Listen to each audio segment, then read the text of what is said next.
tire pressure is really, really important. This is for a track day or anything else. The only way to do it is to get a barometer. And as luck would have it, I've always got one handy because we talk about tire temp pressures a lot. You need to get yourself a barometer. I'll get this plugged in. Okay. You need to have one that's got a, if you can see the little probe. It's itsy bitsy teeny little probe. There it is. Because what you want to do is we want to get, this is one we use because I like these because the numbers are really big and easy to read, even in the sun. The only way to really do it is you want to check your tire temperatures. And that's you take the probe and you stick an inch in from the outside, in the middle, and an inch in from the inside. And just briefly, what you're looking for is to balance that those temperatures all the way across. If the middle is higher than the other two, then there's too much air. If the middle is lower, there's not enough air. But you're never going to get even across, like on the fronts, they'll never be the same. So let's say you got 120 degrees on the outside, 100 degrees on the inside, you want 110 in the middle. That's the best way that's the only way to adjust your tire pressure.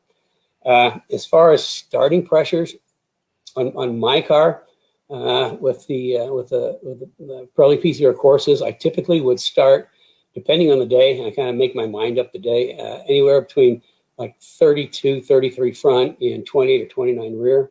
And then in the first session, we work on the temperatures and get the tires bled down. I like to start a little bit higher. It's easier to take air out in the pit lane than just to put air in.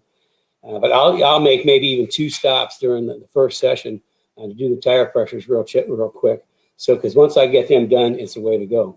So, I mean, and don't, that whole chalk thing, all that tells you is if the tire's rolling over, eating up the chalk.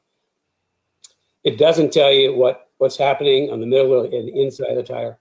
I don't know who came up with that, but everybody thinks it's pretty clever, and it tells you nothing.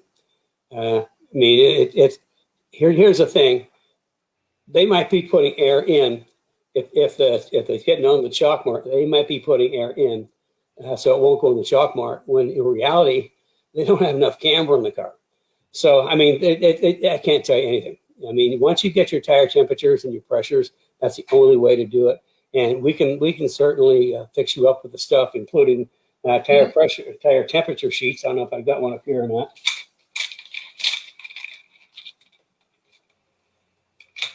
I do. We've got these little handy dandy tire temperature sheets that we can get you fixed up with too.